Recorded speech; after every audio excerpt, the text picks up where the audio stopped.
into the online broadcast network, AFTERBUZZ TV. Over 20 million weekly downloads in over 150 countries, and your number one source for after-show entertainment.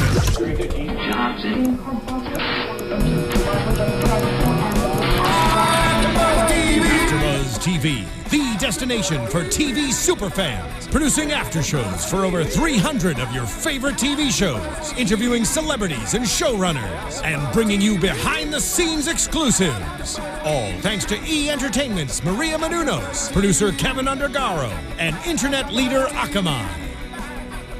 Now, let the buzz begin!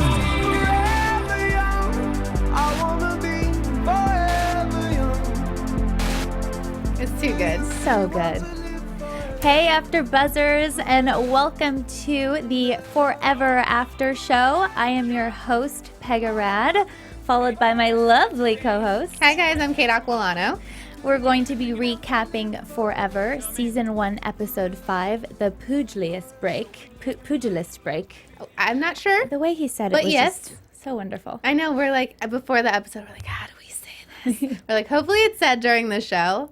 And he says it with that good accent. And you're like, I still don't know how to say it. We don't know how to say that. So we have a special guest tonight that's going to be calling in, Donnie Keshawarz, who plays Detective Hanson. So we're so excited. He should be calling in any minute now. But while we wait, we'll start recapping the show. Yeah. All right, let's do this.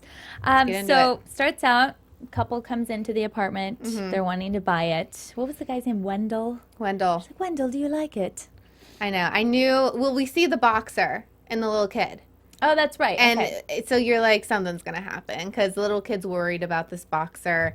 And he's like, no, dude, I got to handle it on my own. Thanks, man. And you could tell they're like really close. But then they get to the apartment and I like turned to you and I was like, yeah, he's dead in the next room. Because it said 3 days later. So we kind of put two and two together. Yeah. In the next room. And then he's like, oh, it smells like something. She's like, there's actually an artisan cheese restaurant right down the street. I'm like, the realtor uses anything to sell an apartment. Dead body, cheese. Yeah. Anything goes until they get that sale. Right. So he goes in, finds the body. Oh, it was nasty. Rats had eaten him up. It was real nasty. They really do a great job with the makeup, though, on the show. Great job. We'll have to ask Donnie about that, if it's really nasty in person, because it was gross. How bad does it really look?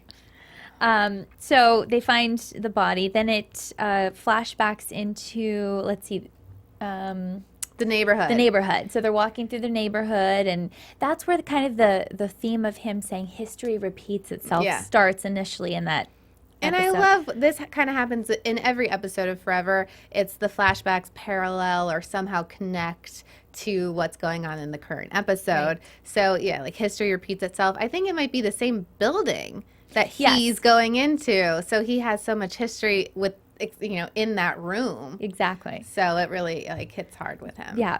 So he walks in, he sees the victim, and there he goes again with his fact shots. Boom, boom, boom. Yeah. Well, the lesion in his head is this, and the gravel on the shoe is that. I know. The gravel was key. We'll find out later. But yeah, he just automatically, it's Dr. Henry Morgan. Yeah. He just spots everything so quickly. Right. And then I want to ask Donnie about his little abbreviations, because he's like, another ADJ, another dead junkie. I'm like, how many of those do you have to learn? Exactly. Like the cop lingo? And his New York accent, like you mentioned, I know. I want to know if that's authentic, because I know he lives there, but I don't think he grew up there. Right. So we got to ask him if his New York, I can't even do it. New Yorker.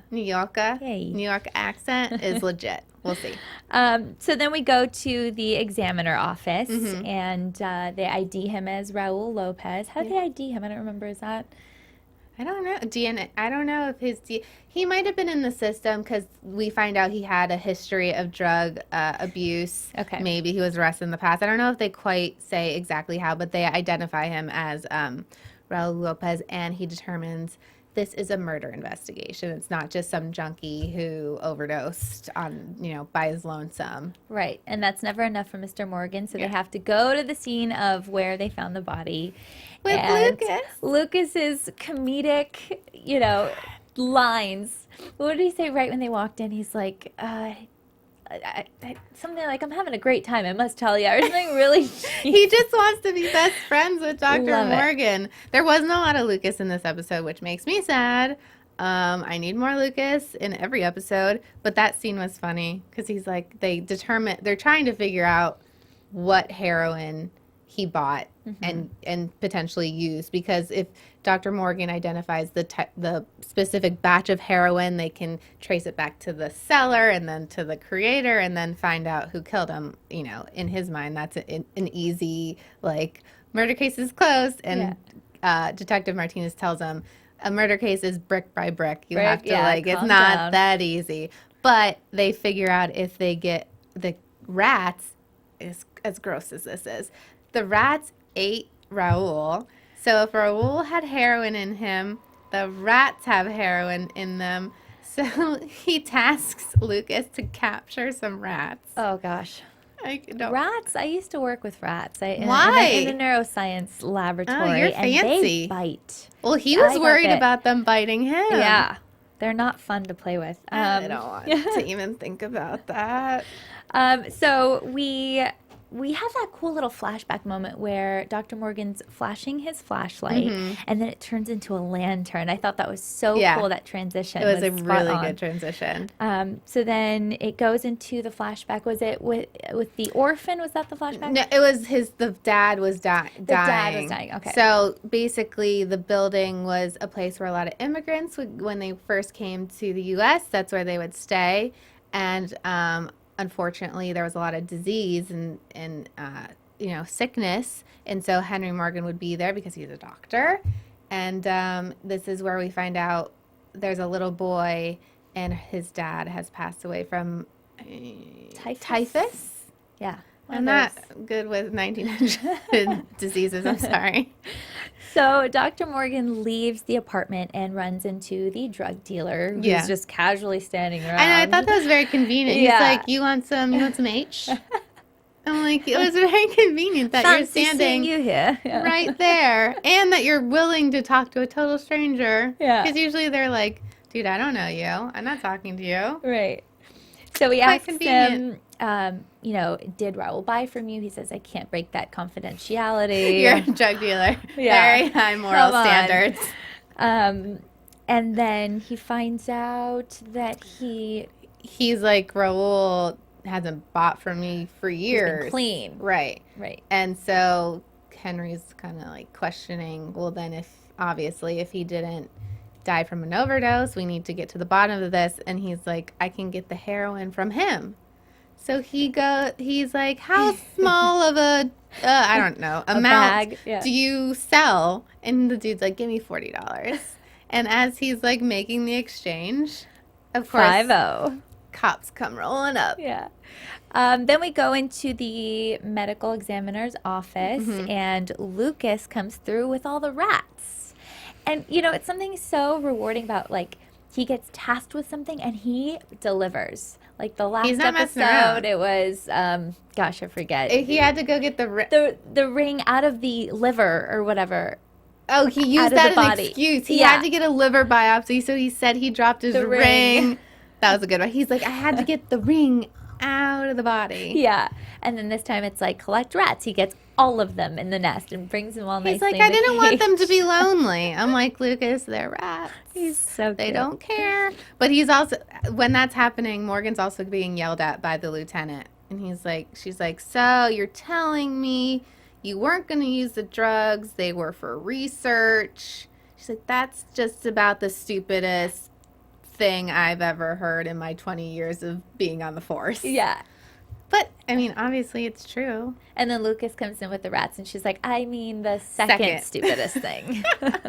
Oh, Lucas. So we go to Raul's girlfriend, who is getting interviewed by Joe and Dr. Morgan, and she's obviously very sad.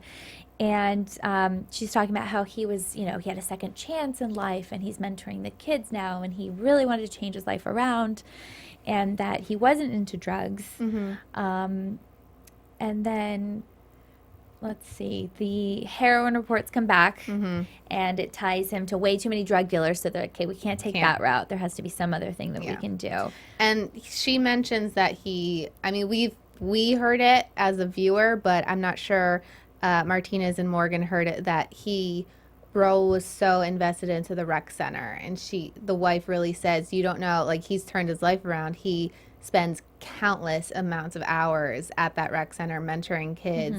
So that kind of gives them a clue of like, okay, that meant a lot to him, which obviously plays a big part down the line in the episode. Right.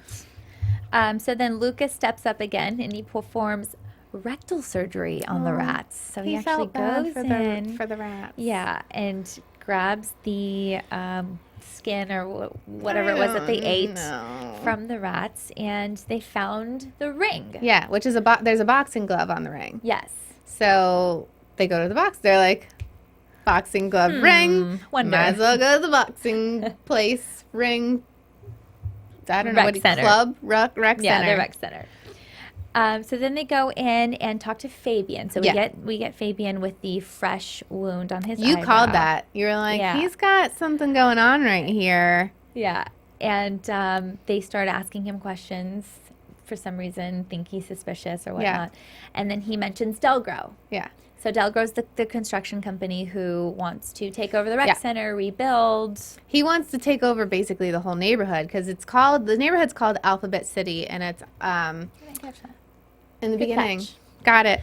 And he wants to basically come in and redo the whole neighborhood, buying out all the buildings and creating, $1 million Mm-hmm. condos and buying all the little shops that have been mom and pop shops for so long. And so we kind of figure Delgros was wanting to buy the rec center, and obviously Raul was very invested in the rec center and wanted it to stay because he knows that so many kids go there, and where will they go if they don't have the rec center? Right. Okay, we are getting our call, I believe. It's Donnie calling in.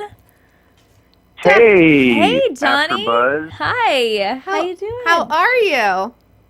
Oh, I am fantastic. Is this Kate and Pegah, and who else do we have here? Is that just the two of us today? Is that the room? That is the room. I know it's very late where you are, so thank you so much for calling in. Thank you. Can I tell you the last time, which there has not been a last time, that two intelligent, gorgeous women asked me to call at 2:30 in the morning. I knew I liked you. I can't remember that time, so I am jumping at the chance. This, I'm with the same woman for 25 years, so this really could be the ignition to a midlife crisis, the likes of which none has ever seen. Hey, we'll take it. We'll take it. Yes, thank you so much for calling. So you play Detective Hanson on our new favorite show. I play Detective Hanson. I have a really important question for you. What is Detective Hanson's first name? I have done a lot of research, and you just play Detective Hanson. What is your first name? First of all, I love that this is an important question. I ask the hard-hitting questions, Donnie. I love it. I love it. Throw me a curveball sometime, will you? I love it. It has been the subject of important questioning on the set as well. See? I think I went a total of 4 episodes into filming before I got the courage to ask the question myself.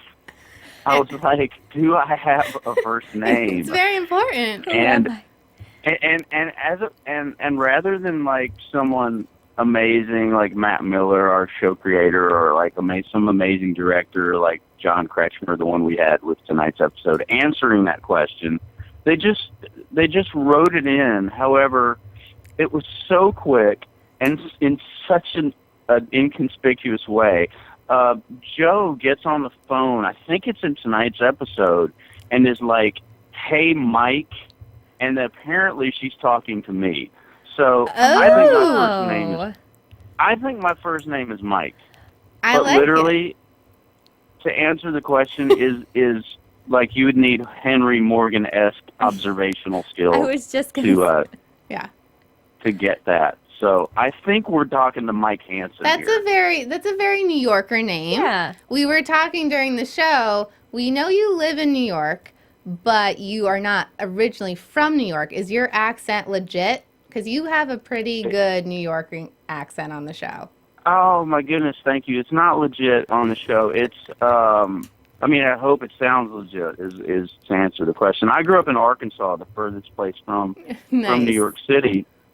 But, you know, I've been a New Yorker for 25 years and maybe cumulatively on and off for more than that. I met the lady who is now my wife 25 years ago. We've raised a child who is now 12 in New York City. Nice. So we have some roots here that you know, start to qualify me as a New Yorker.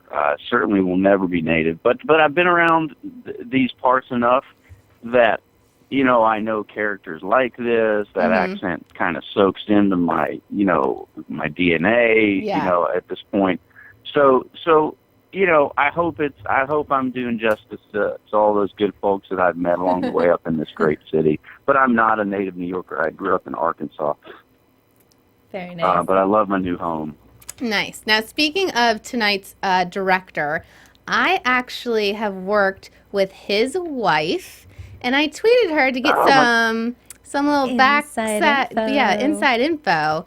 And she said that her husband, the director, says that you have one of the toughest jobs on set because your character is always the foil to Dr. Henry Morgan. Would you agree with that? Oh my goodness.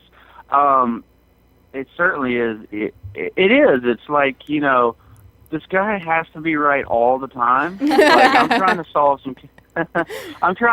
some cases here, and before this, you know, Mr. Amazing 200-year-old wise person came along. I was solving cases. I just took a little longer. You know, Right. I'm not a dumb guy. I'm just normal.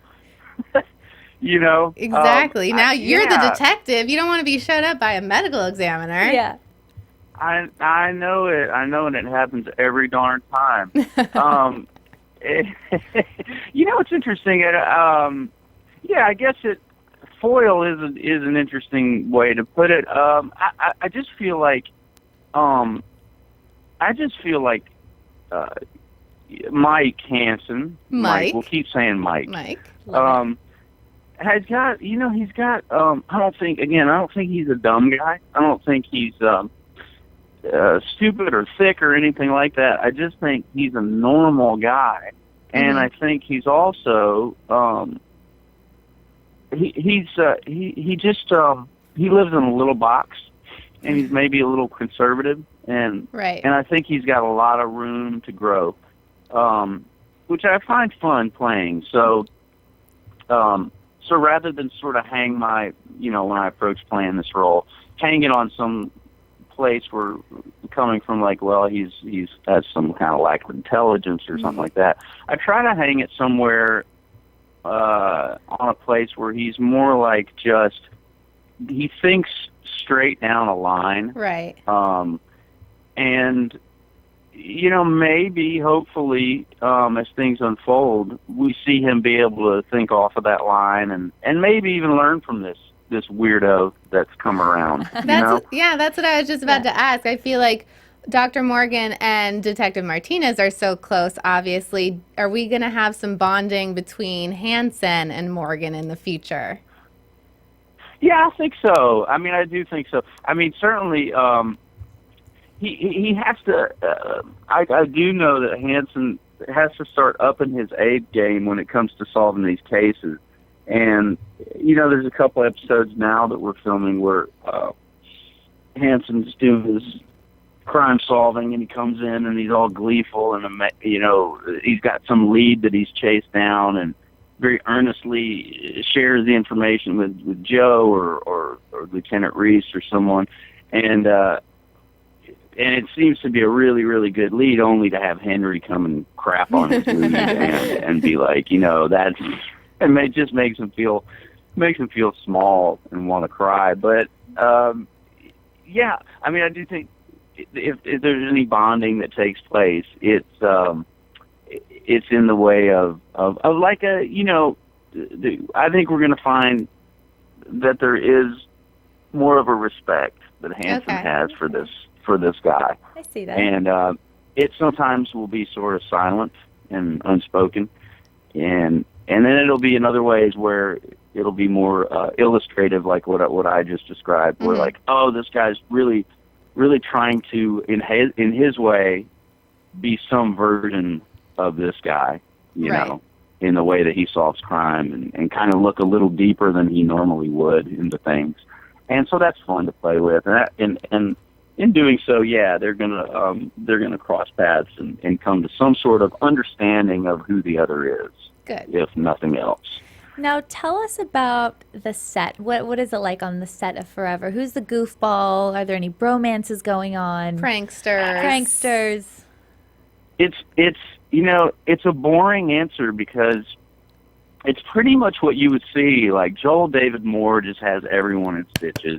I love him. I saw you tweeted, "Love me some Joel David Moore," and we my need God, isn't it true? more Joel David Moore. More is what I say. Is he? I feel like he's the prankster. He's the what? The prankster on set. Absolute. I mean, he's just. He's just funny. That's the only word to it. He's just a funny guy, and a complete sweetheart, and a very sensitive guy as well, I would say. But he has everyone in stitches. Don't tell us that. We're just going to fall more in love with him. Exactly. I know it. I am too. He if there's a prankster,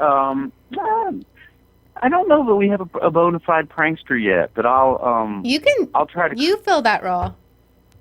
I might be able to. Yeah. I mean, I do like to keep it light, and I mean, people have fun with just the fact that kind of what we were talking about earlier, like that New York accent gets turned off, and suddenly you're talking to a guy from Arkansas. There's a lot of fun about that. Nice. Especially with sort of the guest stars on the set and stuff. The people that don't know me, and they're like, we're doing scenes, and then I'm talking to them in my Arkansas drawl, and they're like, wait a minute, that's weird. Then we go right back into New York. So that's fun. Everybody on the set keeps it as light as this show kind of tries to keep it as well. But what's cool about this show is that, like, I mean, everybody from soup to nuts, from like Matt Miller, the show creator, on down, and just everybody that works on it, including the actors, have this wonderful blend of just a real light touch and a sense of humor with intelligence, and also, from what I can see, everybody on the show really just has heart. Just because for me, one of the, not to get too sappy, but I'm kind of a sappy it's good guy. to hear. Yeah. Not to get too sappy, but the show, to me, what a big component of the show that attracted me to it was this component that, this really special component about loss, and that, people that are in our lives, whether it's they go on and pass or they just pass through our lives, they're never lost. They leave an indelible mark on us. And that, that kind of, when you're dealing with concepts like that, I think it takes incredibly sort of soulful people to be able to get those messages across and still do it in a very entertaining way. And I think everybody sort of, I'll just say, in the room is sort of on that same, in that same nexus as a human being. And I think it makes it nice that, people can go from having, I'm talking like off camera, people can go from having very soulful, deep conversations right into just launching into something whimsical, and so it's that kind of group that sort of is the core. You can tell that the writers are amazing, the way they weave those really important and deep themes so beautifully into the current story, into the flashback. Yeah, the flashbacks are so beautifully done. You have, the comedy thrown in there when you're dealing with these heavy, subjects. So, I mean, it definitely takes a special group to get that across in the right way. I agree, and I'm glad that you see it that way, and it seems like our, audience as a whole is seeing it that way as well. I agree, and I think that's special about this show. Good, nice. See, we just get along. You should call in every episode, Donnie. Oh my goodness, I would love to. I would love to try to make that happen. It happens that I am totally free and clear and off tomorrow, so I have all day to chill. But this East Coast West Coast thing is tough, but I would love to try to do it as many times as you guys would have me, and then I can do. Well, love to. If we don't hear from you in a while, we want to know, what can we expect from Detective Hanson's character in future episodes? What can you tease for us? What was that last little part of that sentence? What can you tease for us? Oh, tease for you. Detective Hanson definitely, well, you know, you do learn that there's more that's on the page about Detective Hanson. I don't know that I can say any more than that. But you learn that there's more to this guy than probably what jumps off the page or off the screen right now. There's more to him. Let's put it that way. Okay, we'll take it. At the same time, he pretty much still stays to the current core of the nature that he is, and he's always going to be a dyed-in-the-wool New Yorker. Right. He's always going to break some chops. But you see that there's more to him than that. All right. Well, I have a fun question for you. We did a little research, found out you were a singer in a rock band. Is this true? Oh, my goodness. The key word is were. Were. But once a singer, always a singer. We need Detective Yeah. Hanson to do some singing in Forever. That would be. Oh, my goodness. Tell Matt Miller. Yeah. We'll tweet Matt Miller. You know, that We'll get this actually going. That sounds really fun. I mean, what gruesome crime scene doesn't need a little prog rock Yep. from the detective at the scene? I think that's brilliant. Can we make that happen? I think it can happen. We'll send out some tweets. We'll send out some positive vibes into the universe and see if we can get that done. Forever fans, you heard that. Tweets. Maybe this wife friend of John Kretschmer's that you know. Yeah. Wendy Brokaw, thanks for the inside info. yeah. I think that's the route we should take right there. Okay. I'll send her a little email. I'll make it happen. I love it. If it is written, I will sing it. Yes. We're on a mission. You heard him. All right. I have one final question for you. Please. Just about your career, you've been on some amazing shows, 24, Sopranos, Damages, Homeland. What has been your favorite show to work on other than Forever, of course? Yeah, Homeland was an amazing experience. Great show. For so many reasons, do you guys watch that show, by the way? Absolutely. Yes. Huge fans. Isn't that an incredible show? So good. So good. I mean, so it's amazing. so good. Like it's as good as Forever. I mean, it is really as good as Forever. It is an incredible show. It was the first time. See, I'm an interesting dude because, like, I grew up in Arkansas. Yeah. I was actually born in Canada. We didn't even get there. But my parents are from all over the map. My dad's from Afghanistan. My mother's from Germany. So, and again, I was born in Arkansas, raised in Arkansas.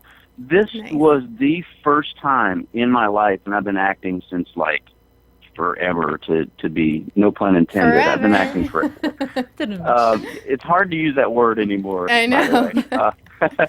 But it was the first time that I got to blend all of these rhythms and nationalities and cultures that I have together in one character. So I went in there and I was playing a Navy SEAL, and I got in there and they wanted the guy to be an American guy raised in America, but with Middle Eastern background. So that was perfect. I've actually done that a couple times, but I got in there and they met me first day on set, and they were like, "Oh, you have this Arkansas drawl," and I was like, "Yes, I do have this Arkansas drawl." They were like, "Well, let's use that in the character." I was like, "Oh my God, I would love that." And I mean, so I did this, and they ended up writing, that into the script. He suddenly became this Navy SEAL with Middle Eastern blood, raised in Texas, and he was a bull rider and all this Love stuff. it. It was great. It was when you're an actor like me in this business and look like me, you sort of have to learn to take on different personas, and you become like a character actor. And and I'm very used to doing that and comfortable with that. For like case in point, now I'm playing this New Yorker, which I'm not.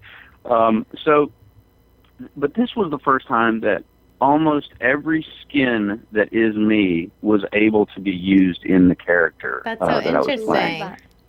Yeah, and to boot, like, to ride on that incredible writing and just the incredible directing on that show. It's just, the whole package was amazing. But on a personal level, it was such a comfortable character to play, and it was just, like, the most nestled in me that I have ever been. So it was great. Homeland was a fantastic experience.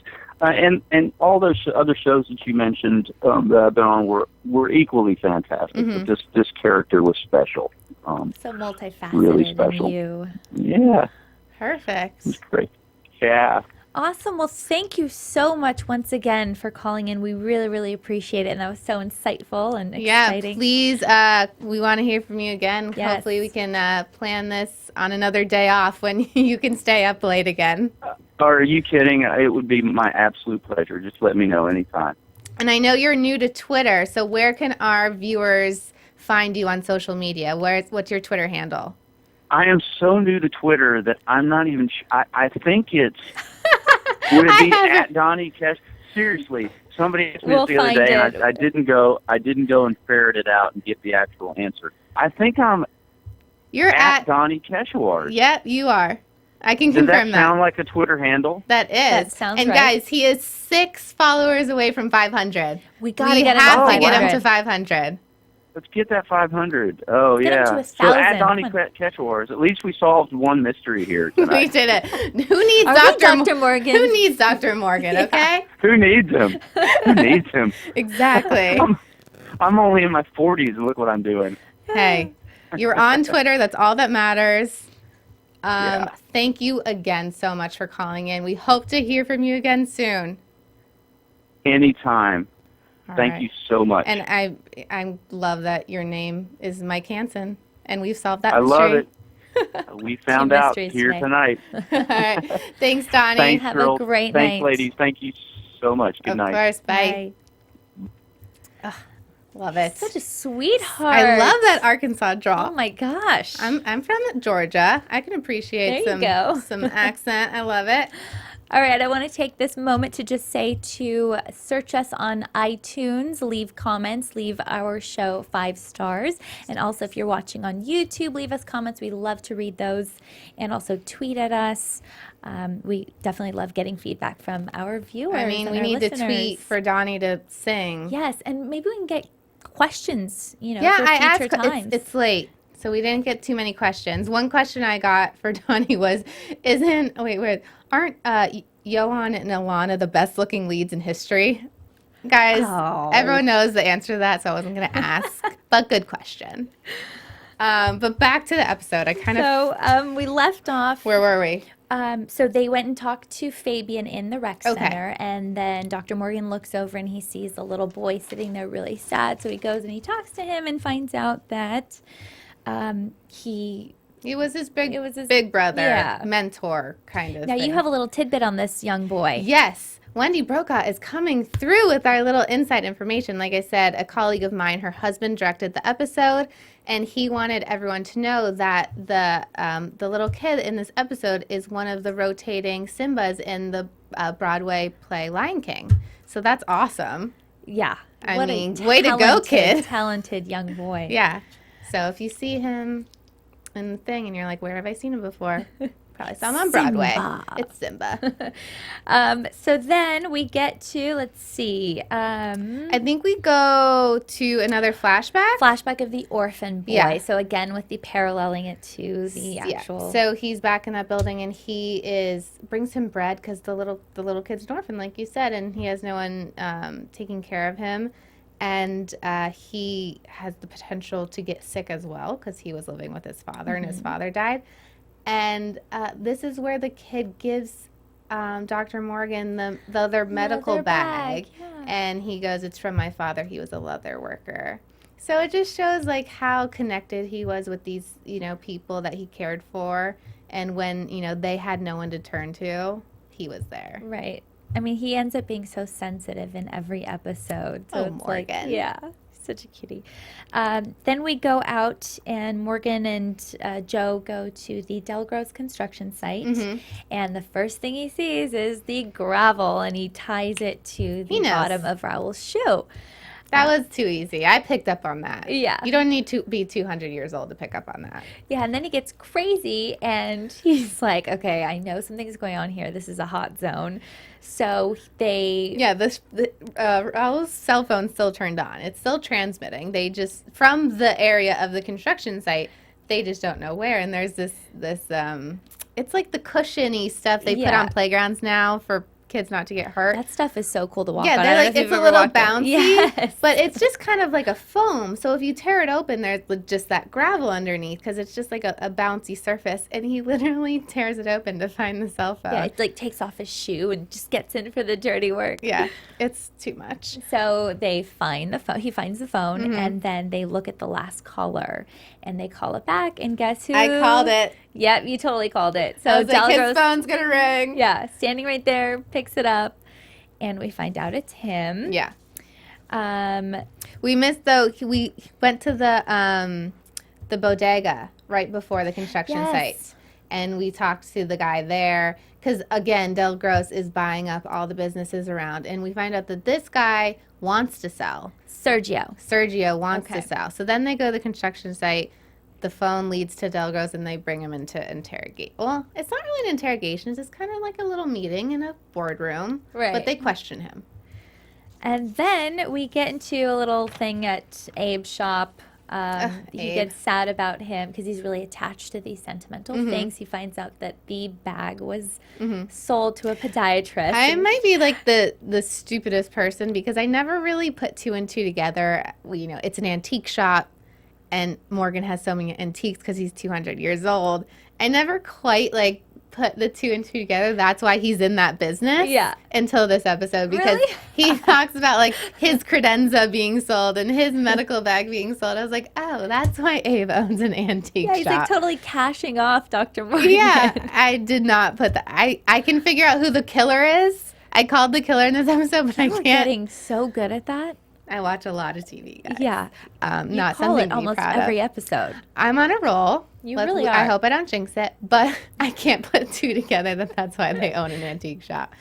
Well, I'll take what I can get. So then we get introduced to Lou Spaganelli. Yes. And he is somebody who works on the Delgros's team. And he has like mob connections. He has a record. He has a criminal past. So they're like, let's go check out this dude. go on a stakeout. Let's go on a stakeout. And then they see that somebody hands Lou something. They follow him to It's actually the rec Delgros center. that hands Delgros, him okay. a package. It's money. But then they follow Lou. Yeah, and then they get in and they say that Fabian's the only person that had a key. So they go right up to his locker, pound it open. And they find the money. Yeah. $50,000? $50,000. I like at this part when they're breaking into the rec center, you get a little clue about Martinez's past, about her father. And he goes, so basically he wasn't, she alludes to it a little earlier saying he wasn't the best role model. And when she's like picking the lock, he figures out that you learned this from your father. So we got a little tidbit that her father was probably a criminal. Yeah. Don't know what he did or, how severe, but I like getting a little bits about their past. Little bits, yeah. And then we get Fabian. He comes to the medical examiner room. He identifies Raul. He sees He's not happy when he sees Raul. And he says, Dr. Morgan starts with immediately accusing him. Are we going to find your DNA on this ring? I know. Tell me I knew the that truth. was a lie. What did you do? I knew he didn't have any DNA on that ring. Yeah. But he has to confess because he has that cut on his hand. Dr. Morgan knows that Raul must have hit him the night he was murdered because in the x-ray his hand is broken. And obviously he has the matching scar on his forehead. But basically Delgros gave him $50,000 to persuade the other neighbors to sell. Right. And so when Raul found out he was doing this, he was not happy because Raul doesn't want the neighborhood to sell. He wants Yeah, to he keep wants it, the same and help the people that are there, not bring in $1 million condos. So basically, it brings us back to Del Gross because it's still all around him. It's all around him. Yeah. Then we have another flashback, right? The Yeah. orphan died, and then that makes him remember, wait, the rec center kid. Got to go back to him, got to find him and see what he knows. So the kid's bouncing the ball outside with his tennis ball, and He notices that the ball, he's bouncing the ball and it leaves marks on the wall on the street, and he remembers that the same marks were in the room the where abandoned Raul apartment. died. So he's like, the kid knows he was there when he was killed. But then is that when he runs? That's when he looks across the street and sees, well, here's why they tried to trick us, because they had both Lou and Sergio in the kind same of shot. juxtaposition. And I thought it was Lou. You were smart enough. You knew that it was Sergio. But they put out an Amber Alert. They put a bolo on Lou's truck. Hanson goes after Lou, searches the back of the truck, doesn't find anything. And then we go back to the storefront, and that's where, what does Joe say? I was like, I knew it was him. The store has a close sign in the door, but the lights were still on, and so she was like kind of suspecting that. And they know because he was when this kid was scared, Lou was standing outside the bodega, so he knows has something to do with it if it's not Lou. And so she's like, do you smell smoke? I smell smoke. Probable cause. And they go in. So they go in and they find the poor kid in the back with a gun. Yeah, he was drawn. basically going to kill him to keep his mouth shut. And I thought it was interesting because they were like going into the basement, and Joe's like, do you know where you're going? And he's like, oh, I've been here before, because this is how he used to sneak in to help the tenants, because the building manager back in the day hated that he came. I don't know why he hated it. He was trying to help his tenants, but whatever.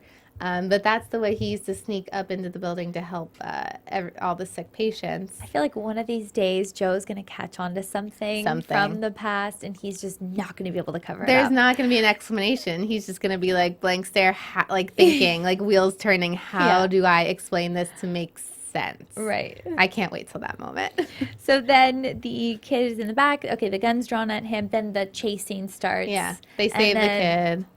Whew, him getting hit by that bus, I was like totally taken back. Yeah, I thought he was gonna kill Morgan because Morgan hasn't died in a couple episodes, so I thought he was gonna shoot. I just want him to die. I mean, he's coming back, guys. Don't worry. Yeah. But yeah, he gets. Spoiler alert: he comes back. He comes back to life. He can't die. But he gets hit by the truck, and you're just like, whoa. And then of course the tell me what happens, and blood's coming out of his mouth, and it's like. Del Gross, what? So Morgan's upset because yes, they got the murderer, but they didn't get the bigger kingpin, person, which is Del Gross. They just got the pawn in his plan to take over the neighborhood. Right. So he had $50,000 that he paid Sergio to. Yeah, he's gonna go to jail for that. Yeah. But not as long as murder. Not as long as murder, let's be honest. I'm sure he can pay his way out of that charge. So they're not happy. Maybe we'll see Del Gross again because he's a pretty good villain. Yeah. Yeah, we'll see. And then we end on the awesome dinner date that we were waiting to see. I was so mad because last episode they teased this, and next week on Forever they show a scene from the dinner. And I was like, where is the dinner scene? Yeah. That's we all thought they were going to skip over it for a second. It's like they lied to us. Yeah. So cute. So Joe asks, how do you guys know each other? And stutter, blah, blah. Yeah. They say that Abe was business partners with Dr. Morgan's father. So his father, then they go into this whole rehearsed story of you totally talk, you talk, me talk. And he's like, my father used to buy the antiques in London, and then Abe sold them in New York, and then when his father died, he moved to New York because he left a half of the antique business to him. And Abe's like, only the family I have now. It was really cute. Yeah, it was kind of really rehearsed. Very rehearsed. And scene, we're done. I'm sure they get that question all lot. The time. Because it's weird that they're roommates. It's like, I don't know, a 65-year-old and a 70-year-old and a 35-year-old. Yeah. Being roommates. Kinda weird. It's a little weird. But they got the story down. All right, should we get into predictions? Predictions. And now, your AfterBuzz TV predictions. Okay, predictions. Well, next up we see there's a human heart in a box, and then he says that this murderer is following the foot, in the same cuts. They were like the same cuts of, I don't know how he knows this, but he does, as Jack the Ripper, which is a Halloween episode. So I'm excited for the Halloween episode. But to get overall predictions, I want, like we said, something to happen where Joe picks up on a little something that just doesn't connect. Like, how do you know this? How do you explain this, and this? And he can't, because of it'll reveal his whole past, and that he's 200 years old. So I can't wait for that. I need more Abe. I need more Lucas. We need more Mike Hanson. I like how it's Mike Hanson. It's Mike Hanson now. His name will always be Mike Hanson. So yeah, I can't wait for a little drama to come up between them. I'm going to go ahead and say that Lucas is going to be the one that finds out first. Yeah? Because they're going to be on scene somewhere, some crime scene, and Dr. Morgan's going to slip. And Lucas is so naive and so down to earth that he's going to find out and be like, whoa, what, and kind of freak out. But then he's going to love that he's the only one that knows the secret. And that's going to bring them together. He just wants to be best friends with Dr. Morgan. They're going to be BFFs after that. I like it. And it's going to be like, you can't tell anybody, Yeah. So that's that. And then hopefully we see a lot more of Detective Hanson, Mike Hanson. Mike Hanson. And yeah, so that is it. Where can we find you? You can find me on social media on Twitter and Instagram at Aquillano. And you can find me on Twitter and Instagram at Pegah. Thank you, Donnie, for calling in. Yes, that thank was you awesome. again. From executive producers Maria Menounos, Kevin Undergaro, Phil Svitek, and the entire AfterBuzz TV staff, we would like to thank you for listening to the AfterBuzz TV network. To watch or listen to other after shows and post comments or questions, be sure to visit AfterBuzzTV.com. I'm Sir Richard Wentworth, and this has been a presentation of AfterBuzz TV. Buzz you later. The views expressed herein are those of the hosts only and do not necessarily reflect the views of AfterBuzz TV or its owners or principals.